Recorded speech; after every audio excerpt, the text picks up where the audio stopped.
Hello, everyone. Welcome to our AWM grad student seminar. And today we have two speakers. The first speaker is Camille Godin, and she's from a PhD student from the University of Ottawa. And her talk is Controlling Brain Oscillations with Transcranial Electrical Stimulation, a Computational Framework. Camille, please go ahead. All right, thank you so much. Everyone can hear me properly.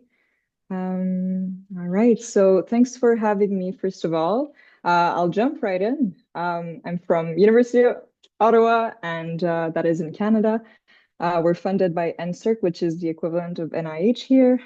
So none of the technologies that I present today are privately funding us. Just wanted to preface with that.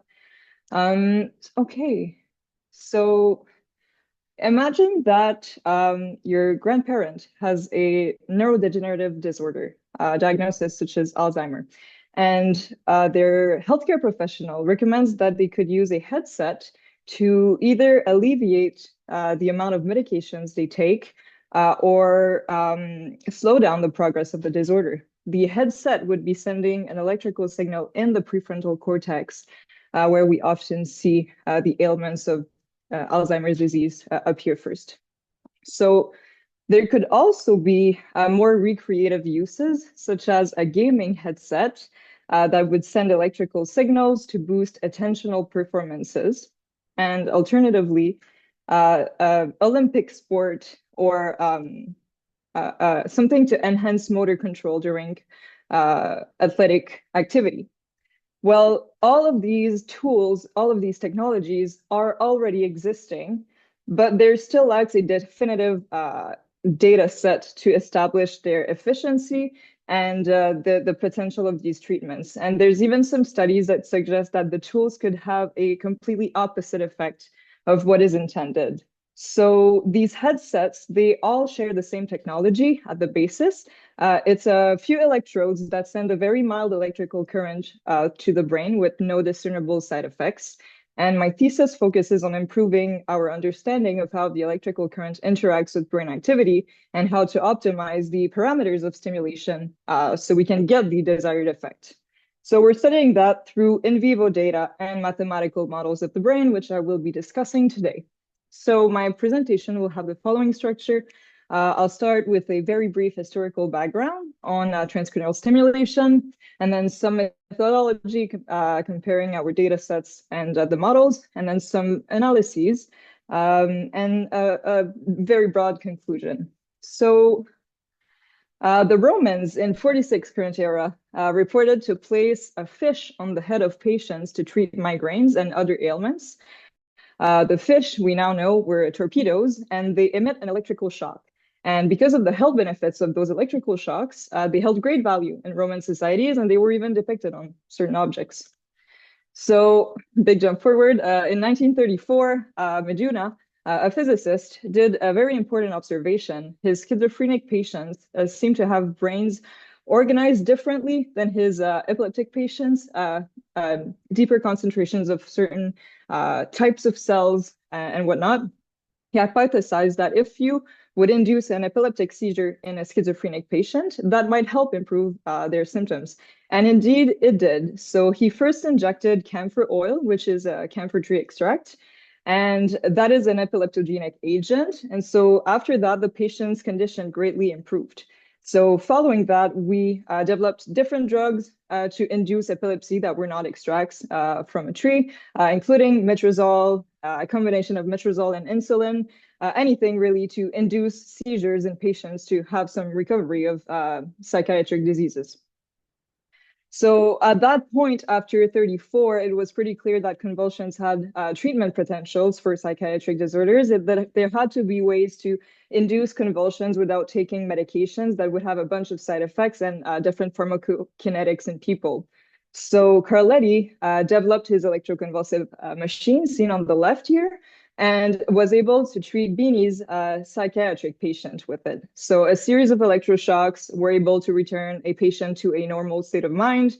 This experiment demonstrated that electroshock therapy was holding great potential to improve conditions of patients with specific psychiatric diseases. Now, if you've seen any horror movies about mental institutions in the last few decades, you'll know that there's quite a strong negative connotation associated to ECT. It stems from its early ages, and it was performed back then without general anesthesia. And convulsions were so severe that patients could break bones and develop severe PTSD from it. So since the 1950s, it is now performed under general anesthesia to prevent full-scale convulsions. Under general anesthesia, there's only like very mild convulsions. And it's still being widely performed today, currently in psychiatric units around the world for severe treatment-resistant psychiatric disorders. There's one major downside with ECT to this day, it's memory loss. So not all, but most patients have memory loss to various degrees after ECT treatment. So after ECT, it was definitive that sending an electrical current to the brain had potential for treating various disorders, yet they were all having severe side effects. Either the medicine would have severe side effects or memory loss. So that's when Barker comes in 1985 in UK and creates this transcranial magnetic stimulation machine. Actually the first method of electrical stimulation, brain stimulation that doesn't have any side effects, is painless, and is completely safe. TMS is a single or a double coil of wire through which electrical current flows in pulses. So that flow generates a strong magnetic field around the coil, which is positioned on the scalp. During each pulse, the magnetic field is rapidly switched on and off, and that creates a fluctuating magnetic environment. Therefore, that induces movement of electrons in nearby brain tissue, and that generates electrical current that can actually tickle the neurons and induce action potentials. So these pulses can be used to assess brain mapping or to test neural pathways in multiple sclerosis or the central nervous system, a bunch of things. And it is currently approved for treatment of depression and other disorders everywhere in North America and a lot of places in the world. So I'm not studying TMS per se, but rather transcranial electric stimulation, TES. The reason behind that is the machine is quite costly to produce. The TMS machine is not very portable. It's multiple thousands of dollars. The TES can cost as low as $15 US to produce. It's just two electrodes that can be positioned on the scalp, can be inserted in a headset. Therefore, there's a clear interest in optimizing TES machines so that they can serve as a standalone treatment or a maintenance treatment after perhaps TMS or ECT. There's a few studies being done on that as well. It might offer an alternative to reduce or remove pharmaceutical treatment. You'd have a headset at home that would send a current every, I don't know, 5 minutes or so for a certain time. That could be potentially beneficial. What do we know about TES currently, though? That there is a high variability in the results. So not everyone that goes, or not all studies show a benefit, a health benefit, or similar effects on brain activity. And there's a big lack of control in these studies as well, which prompted us for more research at the start. So to test brain activity in response to TES, we use both in vivo recordings and in silico simulations, since they do produce resource-sensitive alternatives to only in vivo data. So we do have access to data from a primate lab at McGill University. They have a few rhesus monkeys with implanted electrode in the visual cortex. So the monkeys are trained to fixate a dot on a gray background.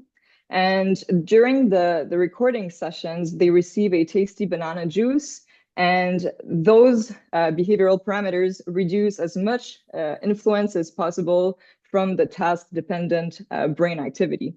So the electrical current is sent in the prefrontal cortex, and the electrode is actually implanted ipsilaterally, so on the same hemisphere, but on the back in the visual cortex. This design is specifically made so that when you send an electrical pulse in the prefrontal cortex, there's a direct downstream pathway between prefrontal and visual areas, meaning that activity propagates easily through strong connections. Therefore, we capture the actual electrical oscillation and frequencies and not the electrical current being emitted by the stimulation machine. We're capturing the oscillation that happens through the downstream pathway. So we compare the activity being recorded during different frequencies of stimulation to a baseline condition. The baseline condition is just a sham condition where the machine makes noises, but there's no actual electrical current being sent to the brain.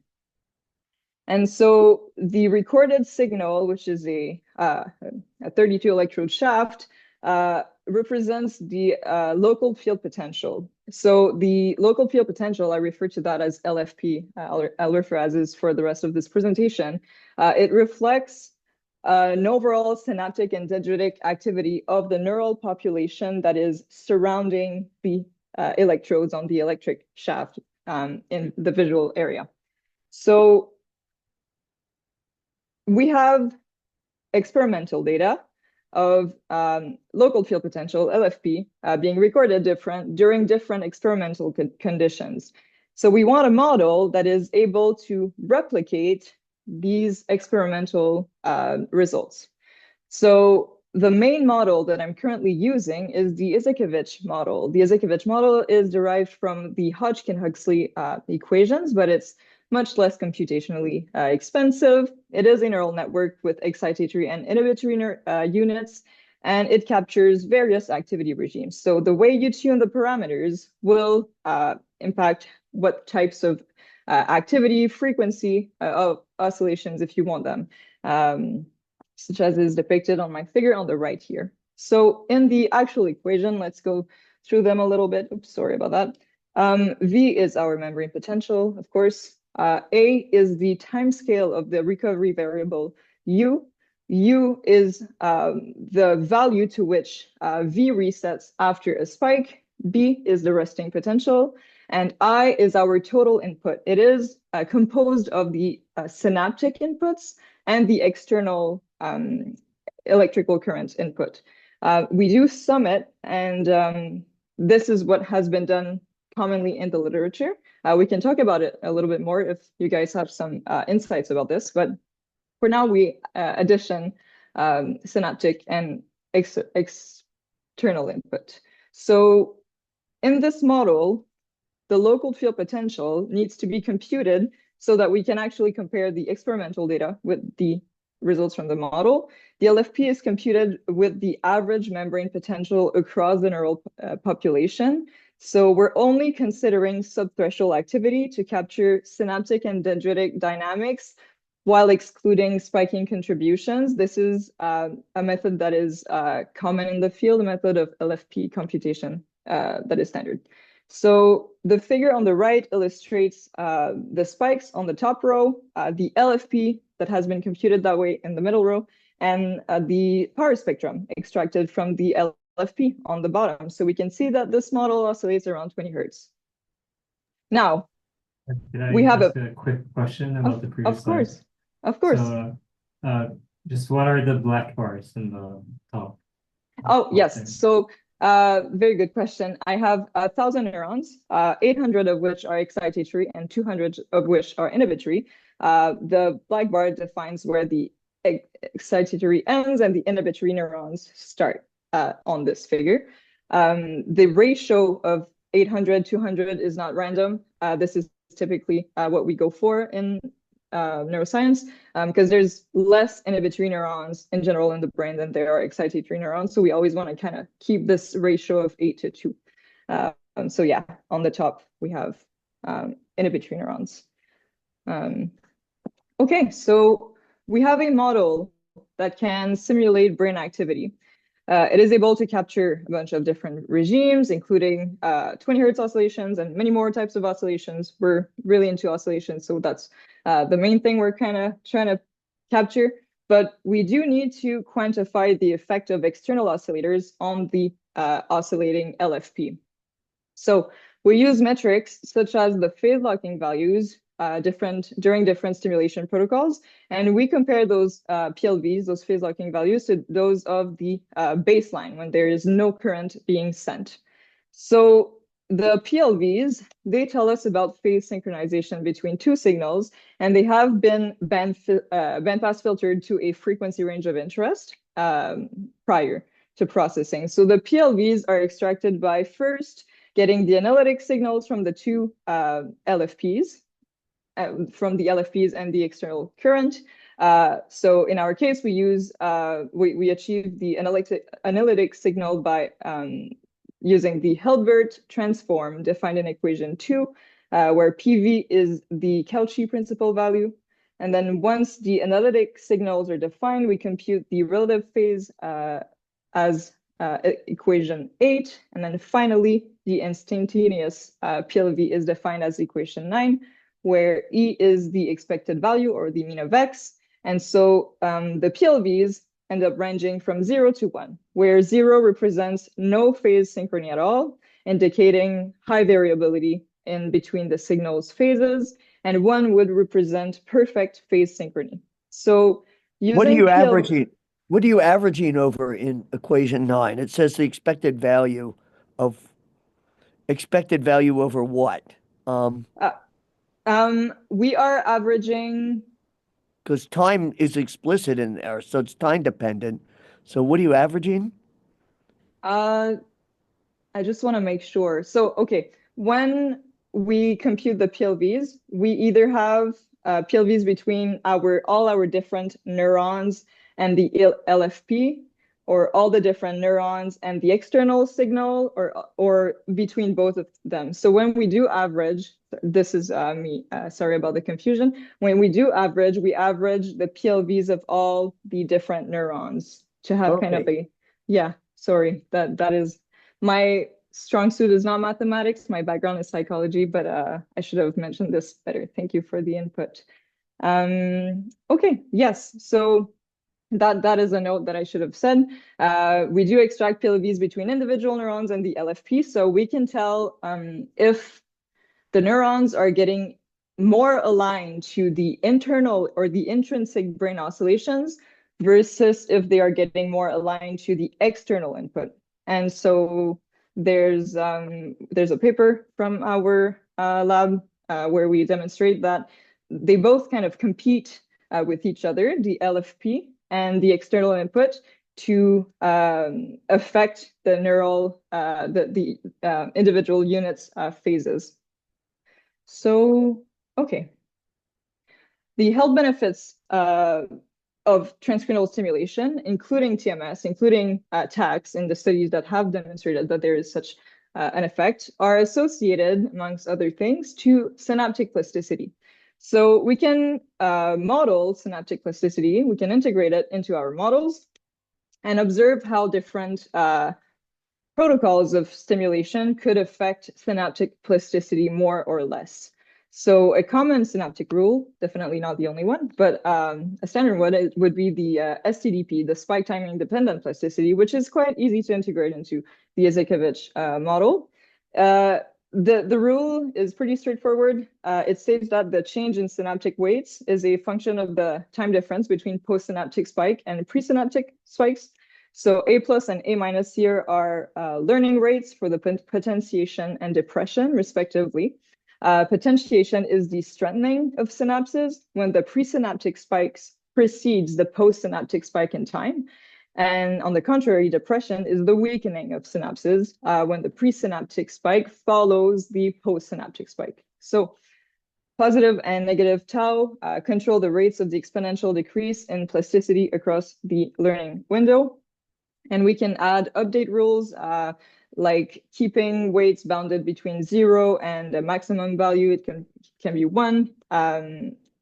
Typically, we do use 1. So my thesis focused on tuning the model to replicate experimental data.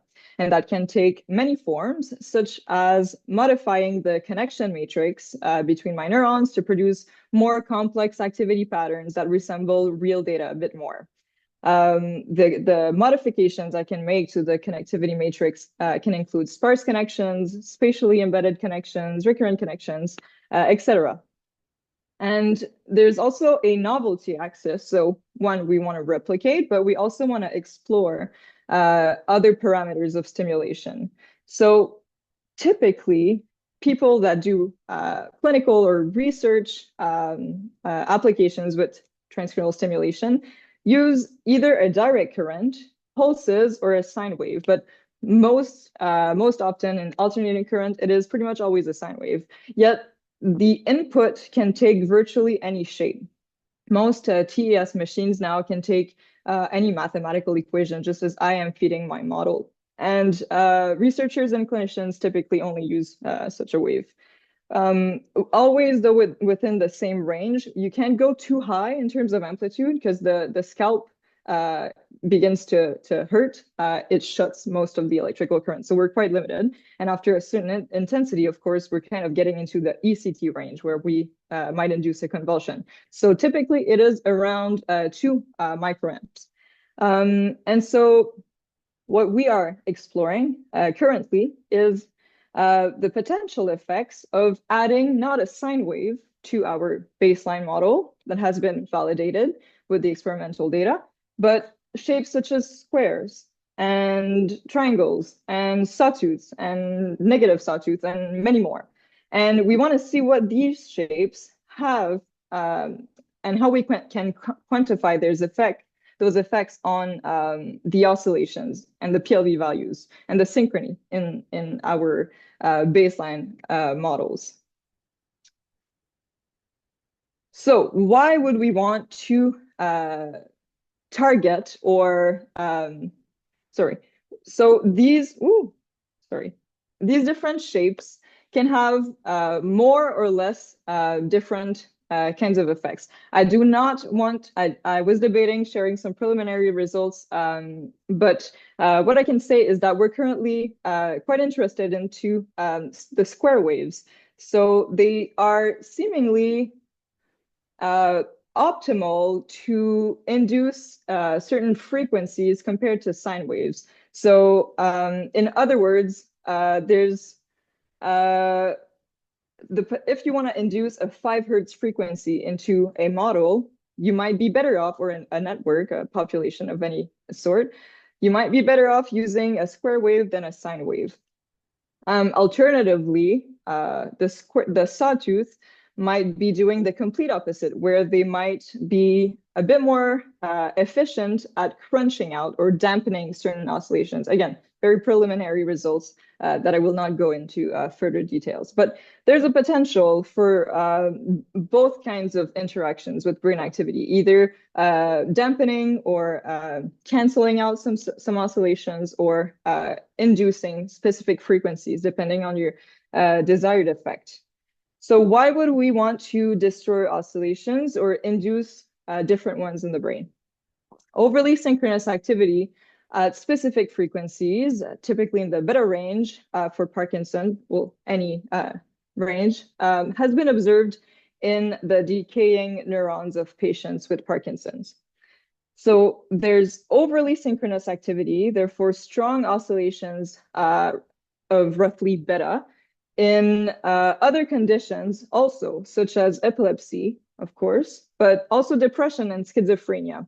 So we have these pathological oscillations, these very strong waves that are a biomarker perhaps of these different conditions. So it might be useful or beneficial to disrupt these pathological oscillations, and that might have the potential to restore healthy functions. So that's the idea kind of behind the DBS stimulation. DBS, deep brain stimulation, is an invasive surgery where they implant permanently an electrode deep in the brain, and it is connected to a battery that is lodged under the skin in the chest area. And so the battery sends pulses to the neurons, to the sick neurons that are responsible for Parkinson's. And you can see the tremors instantly stop in patients when they switch the stimulation and when they switch it off. So of course, my research is not on DBS per se, but rather on non-invasive stimulation methods. However, I think that TES has potential for maintenance treatment for people that went through either ECT for depression or schizophrenia, and they need a maintenance treatment a few months later, or simply as an alternative for medication or to reduce the intensity of medication. And who knows, perhaps if we're able to target deep brain structures or downsample stream, perhaps it could also help for depression without needing to be so invasive. So I just said that we think that if we disrupt pathological oscillations, we could restore healthy brain functions. I therefore posit that oscillations are not just a result of brain processes, but they are a root cause, including pathological ones. Some might argue that brain waves that we capture with recording devices, either EEG on the scalp or implants and whatnot, they are the equivalent of fumes coming out of a car exhaust. So the biochemical processes and perhaps the genetics are the engine, and the oscillations are just the fumes. The oscillation or the fumes do not make the car move. So electrophysicists like I are increasingly trying to convince the biochemists that oscillations can also be a foundational block of brain processes. They can help carry information either temporarily or in different kinds of codes throughout brain areas. I do think it is a matter of scale, but it is a big question. It is a big debate, and this is a great paper that just got published. The reference is at the bottom here if you want to read a bit more about that. So models of brain activity are great. We can gain some understandings about the brain and transcranial stimulation interactions with the brains without needing to collect additional data. That is highly ethical. Yet there's always the issue of generalizability versus prediction accuracy. So I'm tuning my model by adding sparse connectivity, recurrent connection, etc., to try and reproduce the complex patterns I'm observing in my experimental data. But I might be tuning it a little bit too much that it becomes non-generalizable, and therefore exploring other stimulation parameters becomes quite meaningless. So that's kind of where I am with my research. Thanks for listening to me. I hope I was able to share my passion for personalized medicine. And feel free to reach out through email or LinkedIn if you have any questions. I'd also be interested to hear about the non-Western history of transcranial electric stimulation. I can't believe the Romans were the only one to play with torpedoes. If you have any knowledge about this, please share. Yeah, I think that's it.